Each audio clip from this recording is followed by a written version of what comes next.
విజయవాడ ఆంధ్రరత్న భవన్లో 79వ స్వాతంత్ర్య దినోత్సవ వేడుకలు ఘనంగా నిర్వహించారు. జాతీయ పతాకాన్ని ఏపీపీసీ చీఫ్ షర్మిల ఆవిష్కరించారు. ప్రధాని మోడీపై షర్మిల ఫైర్ అయ్యారు. నయా భారత్ కాదు, మోడీ చేతిలో భారత్ దగా పడిందని విమర్శించారు. మోడీ చెర నుంచి దేశాన్ని విడిపించేందుకు మరో స్వాతంత్ర్య పోరాటం చేయాల్సి ఉందన్నారు. నాడు కుప్పంలో జగన్ ప్రజాస్వామ్యాన్ని కూని చేశారు. నేడు చంద్రబాబు పులివెందులతో అదే చేశారని షర్మిల మండిపడ్డారు.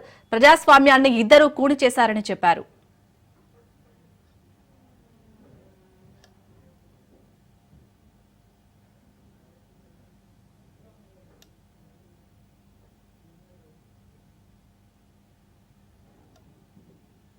రాష్ట్ర ప్రజలందరికీ, దేశ ప్రజలందరికీ 79వ స్వాతంత్ర దినోత్సవ శుభాకాంక్షలు.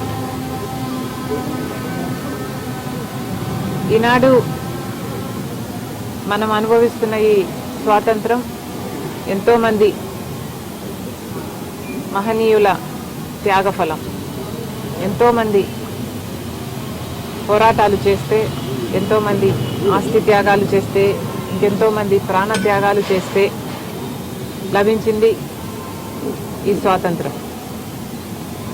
వాళ్ళందరికీ కూడా, స్వాతంత్రం కోసం త్యాగాలు చేసిన వారందరికీ కూడా కాంగ్రెస్ పార్టీ తరఫున మేమందరము ఘనంగా నివాళులు అర్పిస్తున్నాం.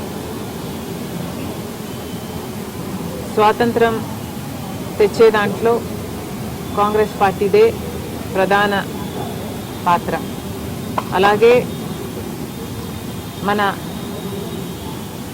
దేశానికి, స్వతంత్ర భారతదేశానికి అభివృద్ధికి పునాదులు వేసింది కూడా ఈ కాంగ్రెస్ పార్టీ.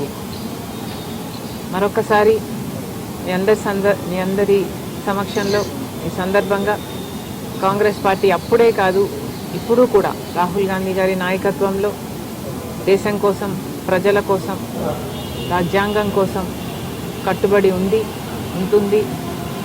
ఎంతటికైనా, ఏ పోరాటానికైనా తెగించి ఉన్నామని మరొకసారి మాటిస్తున్నాం. రాష్ట్ర ప్రజలందరికీ